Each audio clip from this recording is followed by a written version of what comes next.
السلام علیکم dear viewers, میں ہوں اشفاق چشتی۔ ابھی ہم ڈسکس کریں گے قومی تعلیمی پالیسی 1972۔ دسمبر 1971 میں مشرقی پاکستان کی علیحدگی کے بعد پیپلز پارٹی کی حکومت برسر اقتدار آئی۔ ذوالفقار علی بھٹو نے اس پالیسی کا اعلان کیا۔ اس پالیسی کے نفاذ کے وقت تمام پرائیویٹ اداروں کو قومی تحویل میں لے لیا گیا اور ملکی نظام تعلیم کے دوسرے پہلوؤں میں بہت سی تبدیلیاں تجویز کی گئیں۔ اس پالیسی کو عبدالحفیظ پیرزادہ کی طرف سے پیش کیا گیا تھا، جس کو بعد میں ذوالفقار علی بھٹو نے منظور کیا، اس کا اعلان کیا۔ اس کے کچھ نکات جو ہیں وہ درج ذیل ہیں۔ سب سے پہلے لازمی اور مفت تعلیم۔ پالیسی میں طے کیا گیا کہ ملک کے تمام بچوں کے لیے میٹرک تک عام اور مفت تعلیم کا بندوبست کیا جائے گا۔ محدود مالی وسائل کے پیش نظر طے کیا گیا کہ اکتوبر 1972 سے 8ویں تک اور اکتوبر 1974 سے 10ویں جماعت تک فیس بالکل معاف کر دی جائے گی۔ 1979 تک تمام لڑکوں 1979 تک تمام لڑکوں اور 1984 تک تمام لڑکیوں کو لازمی اور مفت تعلیم کی سہولت مہیا کی جائے گی۔ فنی اور پیشہ ورانہ تعلیم۔ کالجوں میں طلباء کی اکثریت آرٹس میں داخلہ لیتی ہے۔ طے کیا گیا کہ 1980 تک کالجوں میں فنی اور پیشہ ورانہ مضامین کا اجراء کیا جائے گا۔ پیشوں کے متعلق مضامین میں 40%، سائنسی مضامین میں 30% اور باقی 30% طلباء کو آرٹس میں داخلہ ملے گا۔ جن کالجز میں سائنسی مضامین نہیں پڑھائے جا رہے وہاں سائنس کا اجراء کیا جائے گا۔ پیپلز اوپن یونیورسٹی کا قیام۔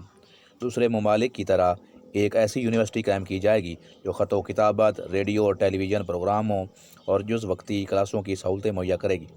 اس میں ایسے لوگوں کو تعلیمی سہولیات مہیا کی جائیں گی جو مختلف وجوہات کی بنا پر صبح کی کلاسز میں باقاعدہ تعلیم جاری نہیں رکھ سکتے۔ اس یونیورسٹی کا نام اب علامہ اقبال اوپن یونیورسٹی ہے۔ نیشنل بک فاؤنڈیشن۔ کتب کا ایک ادارہ نیشنل بک فاؤنڈیشن قائم کیا جائے گا جو کتابوں کی تصنیف و تالیف اور ترجمہ اور اشاعت کا ذمہ دار ہوگا، اور پاکستان میں پرنٹنگ کارپوریشن کو اس ادارے کا حصہ بنا دیا جائے گا۔ امتحانات۔ پہلی جماعت سے 5ویں تک سالانہ ترقی سال بھر کی کارکردگی کی بنیاد پر بغیر امتحان دینے کا فیصلہ کیا گیا۔ 5ویں سے 9ویں جماعت تک سالانہ ترقی کا دار و مدار سال بھر کی کارکردگی اور سالانہ امتحان پر رکھا گیا۔ 10ویں اور 12ویں کے امتحانات بورڈوں کے ذریعے کروانے کا نظام برقرار رکھا گیا۔ تعلیمی اداروں کو قومی تحویل میں لینا۔ اس پالیسی کے تحت 1 ستمبر 1972 سے ملک کے تمام نجی کالج اور 1 اکتوبر 1974 سے تمام نجی سکول قومی تحویل میں لے لیے گئے۔ ان اداروں کے اساتذہ کو سرکاری اداروں کے برابر تنخواہ اور دوسری مراعات دی گئیں۔ یہ بھی طے کیا گیا کہ نجی اداروں کے مالکان کو کوئی بھی معاوضہ نہ دیا جائے گا۔ فوجی تربیت۔ طلباء کو ملکی دفاع کا اہل بنانے کے لیے فوجی تربیت لازمی کر دی گئی۔ اس مقصد کے لیے طلباء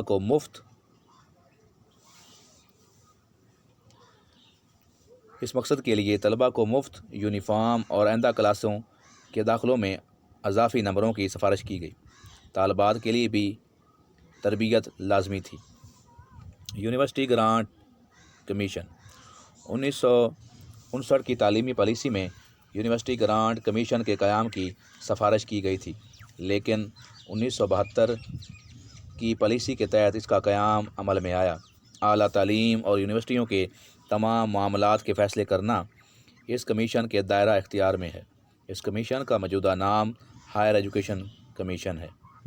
1972 کی تعلیمی پالیسی میں تمام بچوں کے لیے یکساں تعلیمی مواقع فراہم کرنے پر زور دیا گیا۔ میٹرک تک مفت تعلیم کا بندوبست کرنے کی کوشش کی گئی۔ نئے امتحانی بورڈ اور یونیورسٹیاں قائم کی گئی۔ طلباء کو آمد و رفت کی سہولت دینے کے لیے کرایوں میں خصوصی رعایت کی گئی۔ 1972 کی پالیسی کو اپنی خوبیوں اور خامیوں کے حوالے سے دیکھا جائے تو یہ پالیسی بہت اہمیت کی حامل نظر آتی ہے۔ جس نے تعلیم کو جمہوری عمل کا حصہ بنانے کی کوشش کی، لیکن مالیاتی مشکلات اور پالیسی کے نفاذ میں جلد بازی اور ناقص منصوبہ بندی کی وجہ سے مطلوبہ نتائج حاصل نہ ہو سکے۔ تو دوستو، یہ تھی 1972 کی پالیسی۔ ویڈیو کو لائک کیجئے، شیئر کیجئے اور چینل کو کائنڈلی سبسکرائب کیجئے۔ نیکسٹ ویڈیو تک اجازت دیجئے۔ اللہ حافظ۔